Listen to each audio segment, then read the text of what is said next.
Guys, araw naman ngayon ng linggo, mayroon na naman akong mga customer. 5 na naman to ang ayusin ko. So, kung mayroon kayong gustong ipaayos, punta lang kayo dito sa San Antonio. Hindi naman ako malaki, maningil.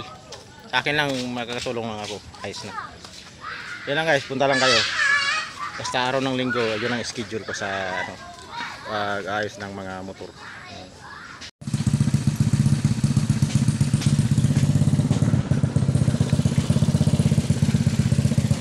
Isa, dua, dua.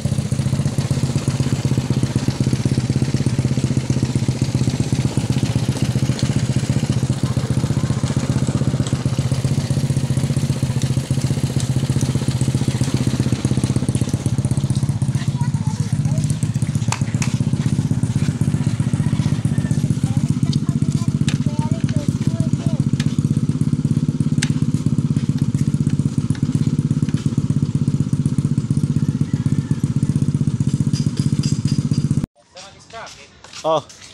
Malang upod na ka sa mga ano sa remedyo.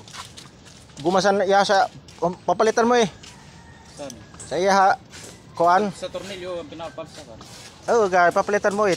May sa baligya. Ito yung pinakabusing niya. Saan niya kuan? Ito. So, dito. Ilalim mayroon yan. Diyan mayroon. Palit ka niyan. Palit ka niyan. Kasanyaran. Katwala dito, nalimutak. Sa dami-dami ng pieces ng motor, hindi ko na matatandaan.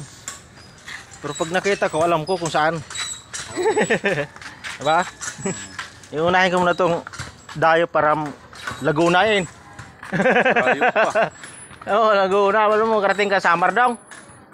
Unahin ko muna ito, baka mamaya abutan ng Layo pa na. yan naman o, andyan naman yan sa taga-araw. Ito araw bits. Ito nagasilagan yun. Ayos pag pa nakakali Ha? wala nga ito na. Tsaka yung isa, muryo-muryo yun eh.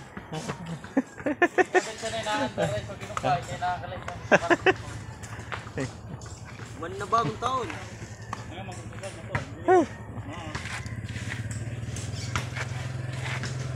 Yun. Yun ipapalit tayo. Ito. Yan. Yan ipapalit tayo dito sa ano mo, yung follower. Kasi yung push rod niya malayo. Kaya yung papit, yung furi na mahirap. Ano to? Kay 750 guys, palapag lit ha.